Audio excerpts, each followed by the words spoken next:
Buen día, mi nombre es Susana Carrillo, del grupo 313 de la Facultad de Medicina y Psicología, en la carrera de Medicina, primer semestre 2021. Esta es mi presentación de la meta 2.2 correspondiente a la asignatura de Comunicación Oral y Escrita. Comencemos. Mi tema de selección fue la rinoplastía funcional y estética, uno de los temas correspondientes a la área médica estética de la cirugía plástica, y comencemos. Antes de comenzar, tenemos que tener en cuenta que la cirugía plástica, además que es otra rama de la medicina, tiene un propósito más aparte de lo estético, que es la reconstrucción funcional. ¿A qué nos referimos con esto? Se encarga principalmente de que si hacemos un arreglo estético, funcionalmente el órgano sirva. En algunas ocasiones, en la mayoría de las ocasiones, sirve para reparar deformidades congénitas o adquiridas, ya sean que sean de nacimiento, alteraciones, algún accidente que más adelante vamos a ejemplificar, y puede utilizarse en pacientes cuya morfología nasal no es normal o sea normal, ya sea con fines estéticos, personas que solamente se quieren hacer un arreglo, pues también funciona la rinoplastia. Siguiendo con la exposición, vamos a describir brevemente lo que es la nariz. Sabemos que es un órgano de la parte inicial externa del sistema respiratorio. Está asociada con la laringe, la faringe y la boca. Sabemos que es compuesta casi de puro cartílago, lo que quiere decir que es algo delicada y no se regenera.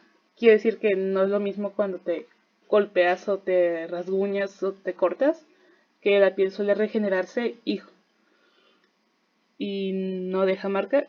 Pues la nariz no es igual, por lo que ocupa una intervención de la rinoplastia. Esta imagen es una imagen anterolateral de la nariz y esta es la parte vista inferior de la nariz. Tenemos las alares, que son las orillas de la fosa, y estas son puras cartílagos. Tenemos todo esto, que también es parte de la fibra de cartílago, cartílago y cartílago. Técnicamente todo esto es cartílago.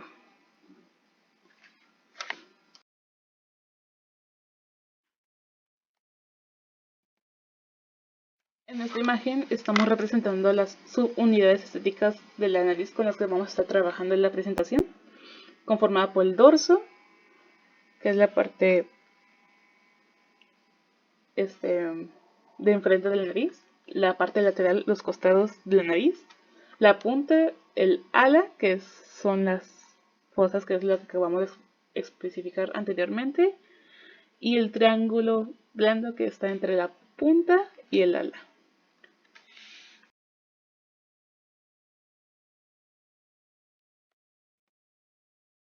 A continuación vamos a ver lo que son las causas por las que una persona considera pasar por esta rinoplastia, que pueden ser una deformidad, ya sea una desviación del tabique nasal, lo que genera varias complicaciones del sistema respiratorio,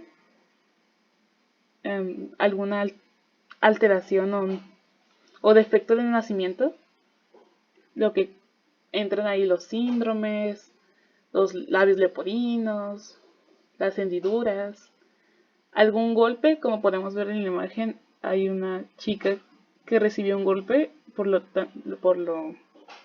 tanto necesita una rinoplastia, ya que se fracturó el cartílago y, como habíamos dicho anteriormente, no se regenera.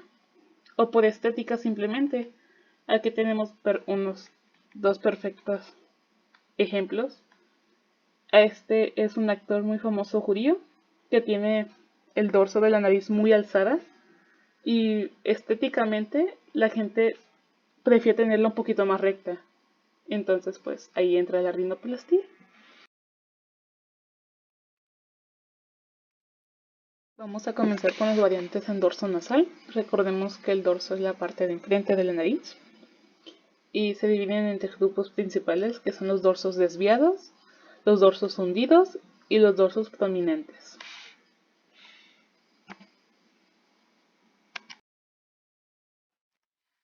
La osteotomía es un procedimiento en el cual se eleva un poquito el dorso, así de manera vertical hacia enfrente, con la finalidad de aumentar y cerrar el dorso y hacer que se adelgace la anchura de la base nasal. Y como podemos ver en la segunda imagen, no es simétrico, por lo tanto requeriría de otro procedimiento para hacer que sea un poquito más simétrico.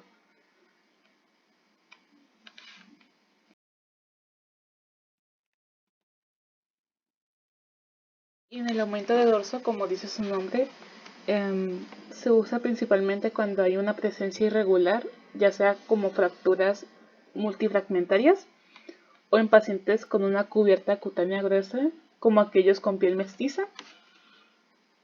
Y se recurre principalmente a un uso de cartílago para proporcionar volumen y así podamos disminuir la transición entre la unión osteocartilaginosa y elevar el radix nasal.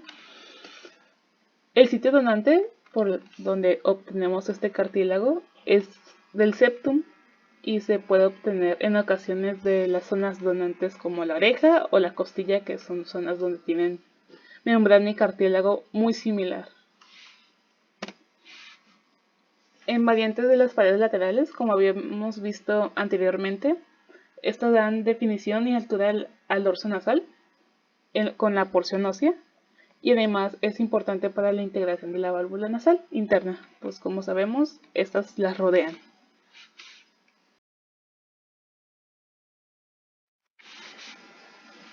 Aquí específicamente, en caso de que haya una giba grande, se propone la reacción de la porción sobrante de los cartílagos como si fueran injertos.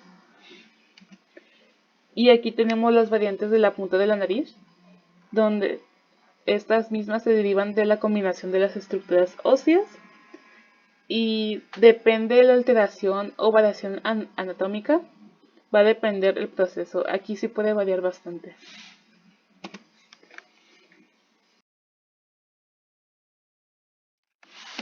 Para reconstruir los alares se necesita una disección completa de los cartílagos, de tal manera que los separa del sistema más, y de esta manera colocan unas estructuras de suspensión para permitir el ascenso. Y de esta misma manera, de manera bilateral, se puede hacer en forma de cirugía estética con fines de rotación medial y alargamiento de la punta nasal. Y también ocurre algo llamado manchamiento ligero del cartílago.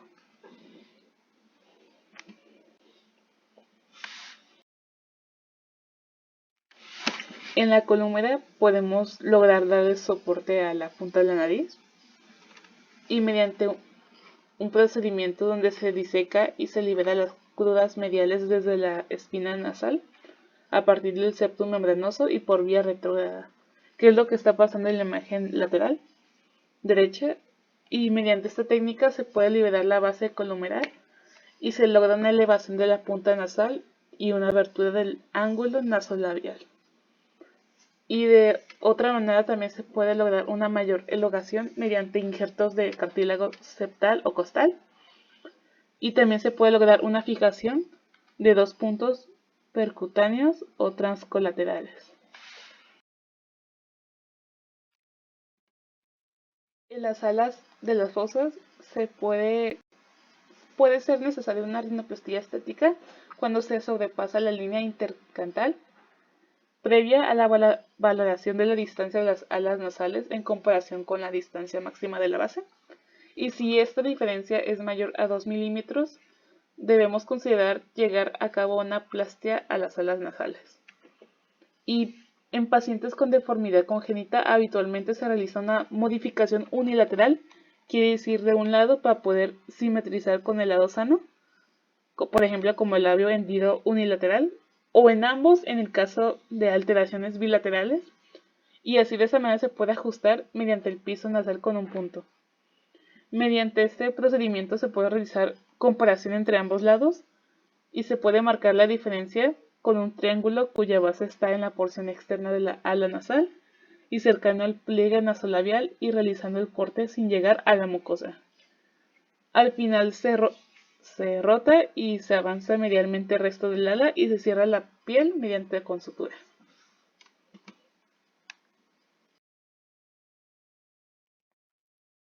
En el triángulo blando es muy difícil que esté comprometida con la rinoplastia estética, ya que este obedece más a la distorsión por malformaciones congénitas, deformaciones traumáticas, ya sean golpes, etc., o bien en el ámbito de una disección por cirugía oncológica. Y debido a que esta estructura no tiene un sostén cartilaginoso, es preferible que sea reparada con un uso de injertos, ya que puede tomarse del septum o de compuestos, como habíamos dicho, de las costillas o las orejas.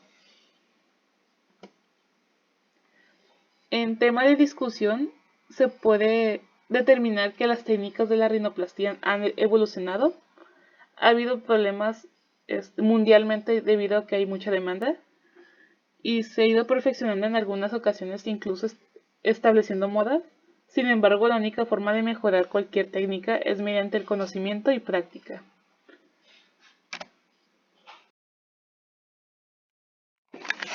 Aquí tenemos dos ejemplos donde se manifiestan desviaciones de la suprapunta y después de una rinoplastia reconstructiva se pudo enderezar esa desviación. Y aquí tenemos una tabla donde se muestra los tipos de deformidades de cada subunidad, su propuesta y su resultado previo. Este es un resumen de lo que habíamos visto anteriormente. Esta es una postcirugía, este es un ejemplo. Esta es una muchachita de 15 años y después de su cirugía estética, aquí hubo una elevación del dorso nasal. Y como conclusión tenemos que la integración de los procedimientos propios de la cirugía reconstructiva aplicados en la cirugía estética de la nariz pueden proporcionar resultados óptimos en diferentes tipos de pacientes y previamente seleccionados. Cada resultado es diferente al paciente y cada caso también es distinto. Para finalizar, tenemos la última diapositiva que es la infografía. Aquí podemos ver en la parte de arriba que menciona que la cirugía plástica es parte de la medicina, pero es la parte artística y pues está conformada por la reconstructiva y la estética y entre estas dos no se pueden separar. Tenemos en la parte izquierda la postcirugía, que es la parte donde el proceso se demuestra y los resultados se dan a conocer. Y como apartados tenemos los pasos 1, 2, 3, 4. En el primero tenemos la parte del proceso donde se recupera y consiste en quedarse en la cama con la cabeza elevada durante las primeras 24 horas. El dolor se puede controlar con medicamentos donde deben ser recetados por el cirujano. En el apartado 3 tenemos la inflamación y los moretones donde se llegarán a pico con los 2 o 3 días, pero pues se pueden disminuir aplicando compresiones frías. Y el 4, el taponamiento nasal se quitará a los pocos días y el yeso que se cubre con la nariz después de la cirugía o los puntos se sacarán 1 o 2 semanas después. Cada caso es diferente. Y una de las cosas que se destacan mucho en la postcirugía es la incomodidad en respirar. Y en la parte inferior tenemos una breve demostración que son más o menos las causas por las que alguien considera hacerse una rinoplastia, que son las deformidades, los accidentes y las desviaciones en breve. Y esto sería mi trabajo final. Muchas gracias por su atención.